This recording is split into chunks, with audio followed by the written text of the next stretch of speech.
Mr. Chairman, Mr. Vice Chairman, members of the committee, thank you so much for your patience today and having us today and all our witnesses.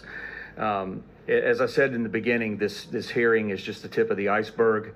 Literally, as soon as I get back to my office, I'm signing the pleadings to file a suit in Superior Court where we will be pleading and proving the allegations that we've made here today of the irregularities and the abject failure of the Secretary of State and the counties to properly conduct the election.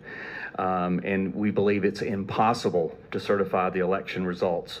Today, you've heard and you've seen a video of the what happened with the Fulton County election officials in violation of OCGA section 21-2-483B, which says all proceedings of election officials are to be open to the public.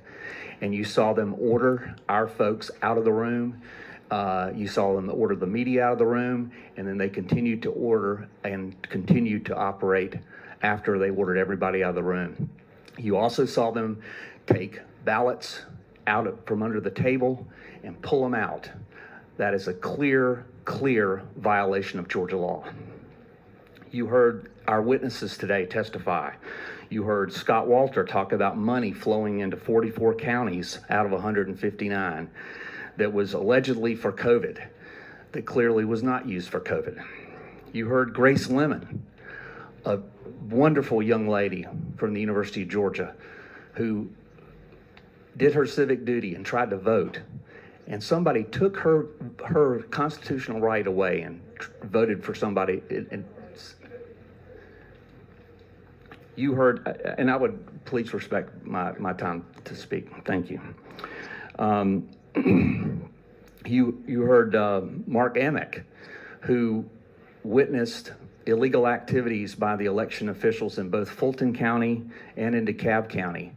And he had disputed testimony of the Secretary of State of what did not happen that night in Fulton County, as well as our video evidence.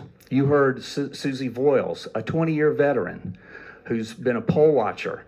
And I personally know Miss Voiles. She's a neighbor and a wonderful lady.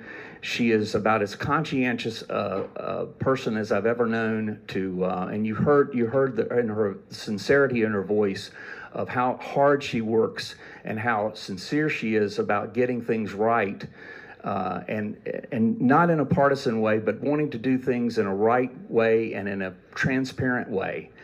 And she saw these pristine ballots that had no folds, that were all for Vice President Biden. You heard Dana Smith talk about, with passion, even though it was a county that was carried by President Trump by a large margin. She talked about irregularities. You heard from Bridget Thorne, who worked as a subcontractor for the Dominion, about how they just let these test ballots just lie around with no security. Who knows what they did with those ballots? And those were the ones that they were in the State Farm Arena. They were in the State Farm Arena, the same place where they were counting ballots, and they were just lying around. Those could have been the ones that were in those suitcases. You heard from, of course, Professor Eastman, who talked about the constitutional duties and rights. So, as I said, in conclusion, the actual result of legal ballots cast on November 3rd in compliance with the Georgia Election Code cannot be known ever. Not by the Secretary of State, not by the governor, not by the voting public, and not by the Georgia legislature. That's why the election must be vacated and cannot be allowed to stand. Again, thank you very much for your time and your patience today. Thank you. Thank you.